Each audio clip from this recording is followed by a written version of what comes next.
Hello everyone, this is going to be a tutorial on functors. As a prerequisite, you should be familiar with the concept of operator overloading. This is going to be a live demo, by which I mean I'm going to do all the coding from scratch as we go along, so you can see how it evolves and there's no kind of distractions where you have these big slides full of code. And I aim to be as intuitive as possible, and the way I'm going to do that is I'm going to start from kind of basic concepts that you're probably already familiar with, and then I'm just going to expand upon them. And I'm going to try to explain the motivating factors, which is the why we want to use the feature as opposed to how do we use the feature. So the first thing I encourage you to look at is just the word itself, functors. So when you see the word functors, you might kind of see the word function, or similarities to it at least. And that's because a functor is the name that we give to what we call a function object. And you're probably familiar with a function, and you're probably familiar with an object, but perhaps you're not familiar with this concept of a function object. And the way that we have function objects is that we start with an object, and we have this particular operator that we can overload.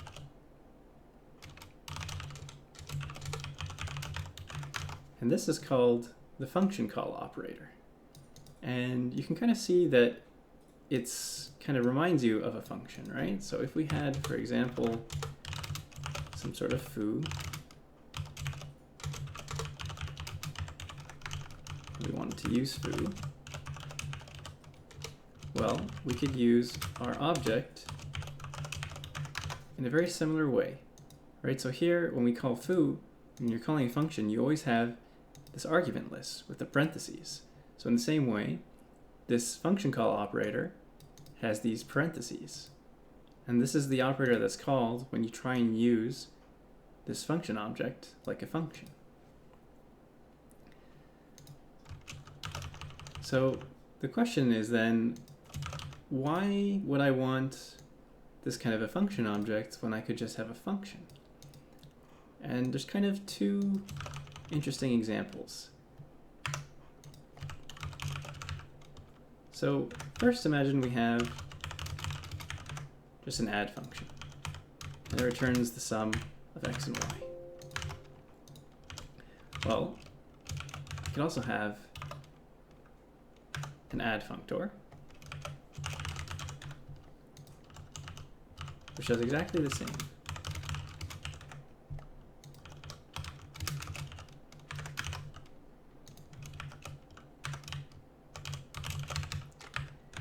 Perhaps I have a few integers that I'm interested in using it with.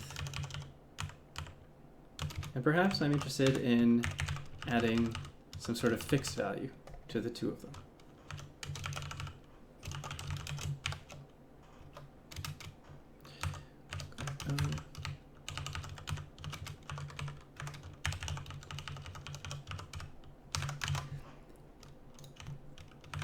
But again, we haven't gained anything at this point, right? We still have the question, well, why would I want this function object instead of just a function? And one thing that's interesting about function objects is the fact that because it's an object, it can have some state, right? Because objects have some member variables. So let's say we have a constructor or add functor that takes an integer and it stores it as state.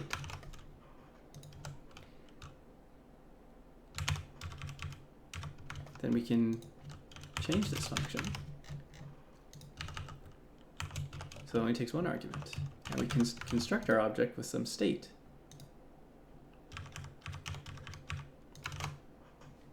And now we've gained something, right? So here, when I wanted to add 3, in both scenarios, I had to repeat the 3.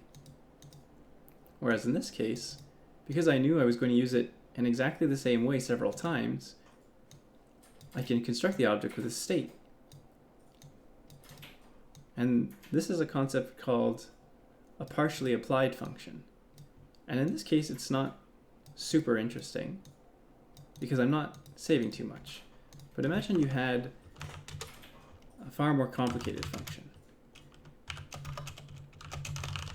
We're not too interested in what it does, but pretend it takes an int I, a bool b, a float f, a double d, an assigned int u, character c, and we're good with that for now. And it does something. Now, imagine you want to call this function, and you're going to call it with 1 true, 2.f, 3.3, 4 unsigned, and some character. And then imagine you need to call it exactly the same way, except the only thing you want to change is the character. So you can see that these sections are exactly the same. And perhaps it could be annoying to have to retype all of this. So what we can do instead is we can have this do something functor. And it could take all these arguments, which we know are going to be fixed,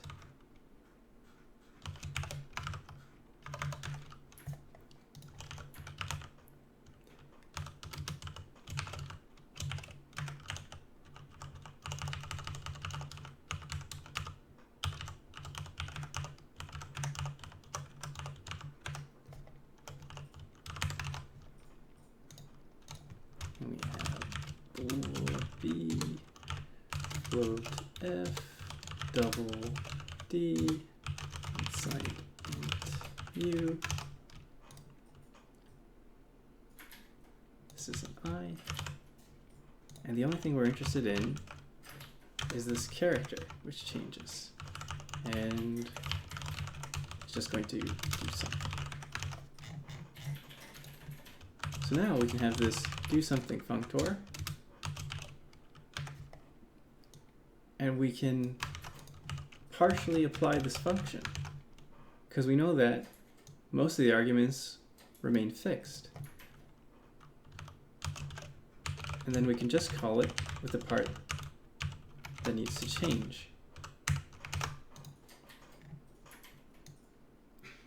So that's one particular interesting case for the use of a functor.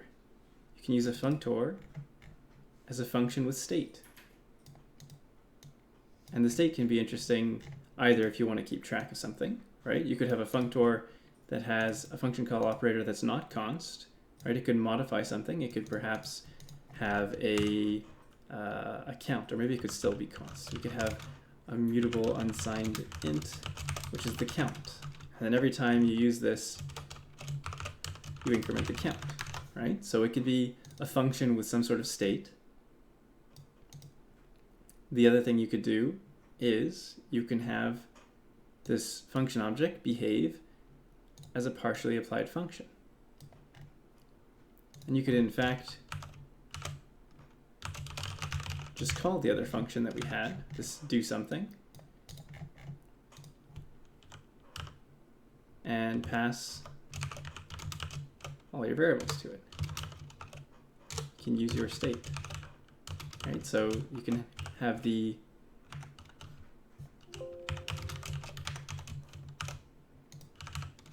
regular function for when you actually need to have all the parameters be flexible, and you can have this behave as a partially applied function where it'll keep some state and just change the part that needs to be changed, and it can still reuse the existing function.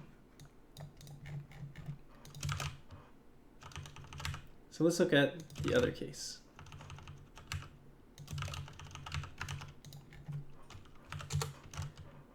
The other case traditionally shows up when you need to use a predicate or a comparator. So we're going to include algorithm and vector. Use the standard namespace for convenience.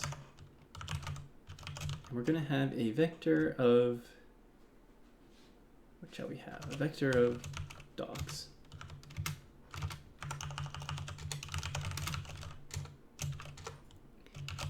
And the dog is going to have an age.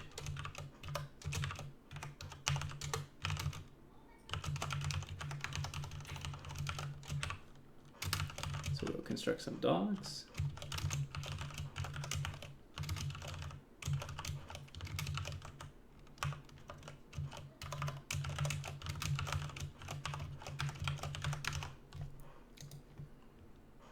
And we want to sort these dogs.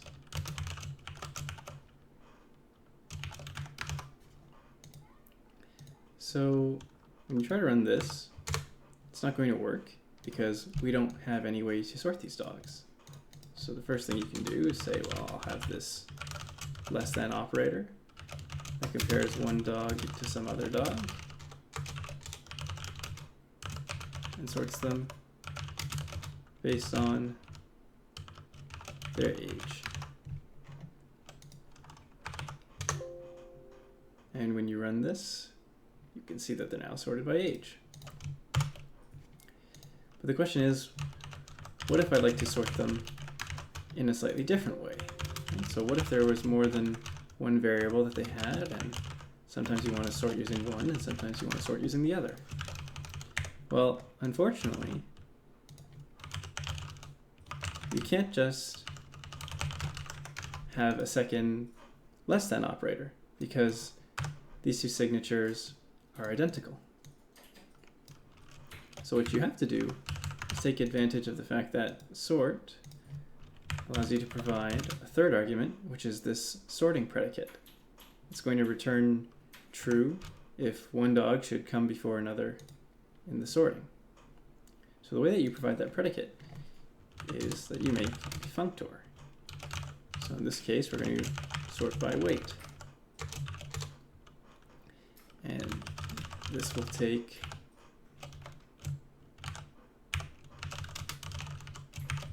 two dogs that we want to compare.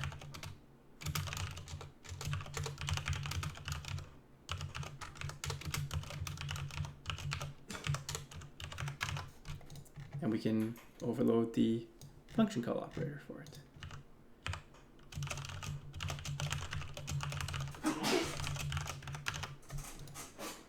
So these dogs need weights now.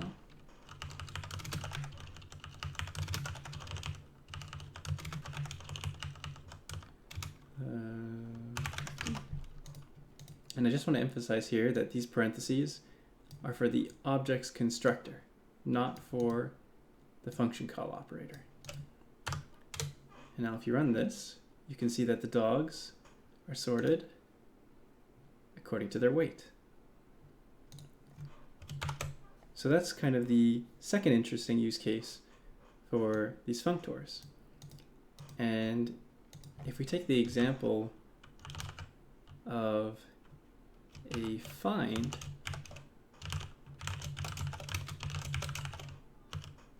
we kind of run into a situation where we get to use both of the things that we saw. So we're going to have a find by weight functor, and it's looking for a specific weight.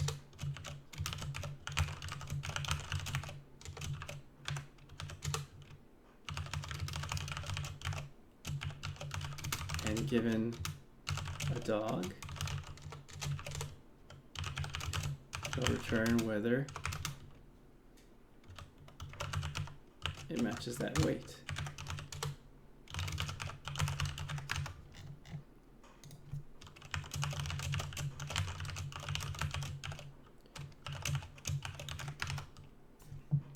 So here we have a functor because we need a custom predicate, right? Because if we wanted to find dogs by their age, we could simply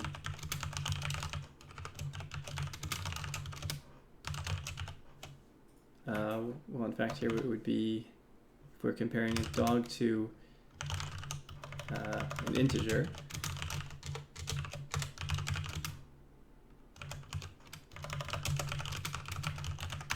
we could search for dogs in that way.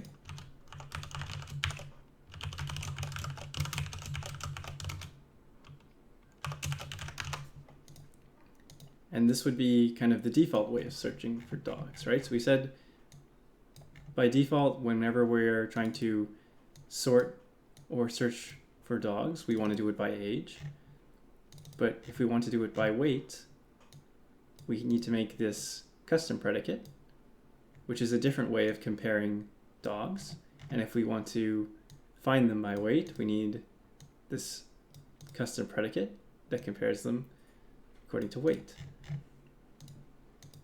So here we have this custom predicate, but it's a predicate that also has this state.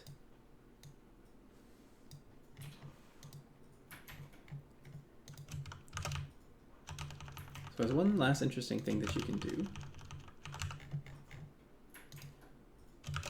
In fact, we'll delete all of this. Let's say we had a vector of pairs.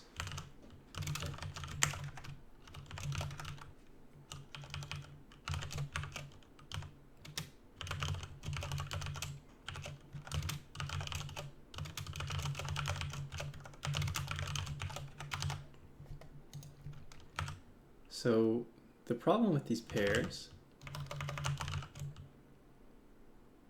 are that if we wanted to search for a pair that matches just one of its two values, there's not a way to do that by default. Right? So we could search for a specific pair, and that's fine. But let's say I just want to find any pair whose first value is 2. I couldn't just do this because this wouldn't match either of these, right? Here are the 2 matches, but this true doesn't match this false. So you could say, I'll have this match second, or match first actually, match first functor of a pair. And it would need a constructor to say what we're searching for.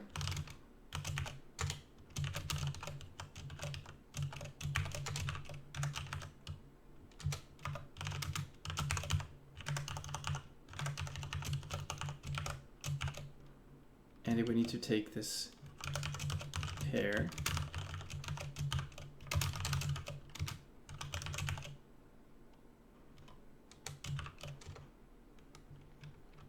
and return whether the first one is equivalent to our state. So now, use this match first functor and say I'm just looking to see that the first thing is 2. But then the problem comes where, well, what if we have some other pair and it's something different? So let's say it's bool and float, for example.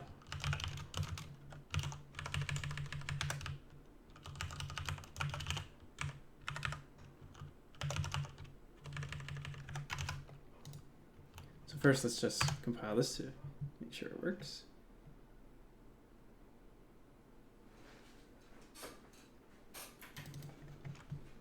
I can't redefine v, that would be a problem. Actually, so let's make this v1 and uncomment this, make this v2. Okay, so just to prove that those two work.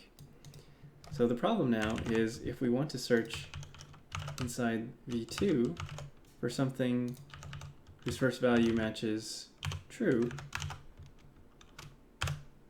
now this one's not going to work. And the reason why is this match first functor only works for pairs that are integer bools and that are searching for an integer.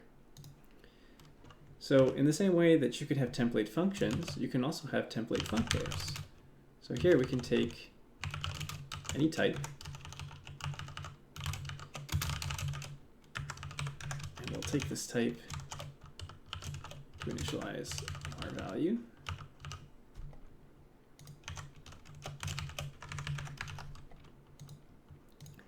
And rather than only comparing to a certain type of pair, we can compare to anything. And as long as it has the right interface, we'll be able to use it. So in this case,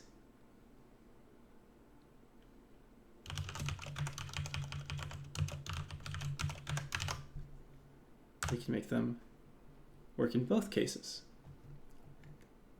Right? So we can overload this function call operator, and then we can also make it a template function.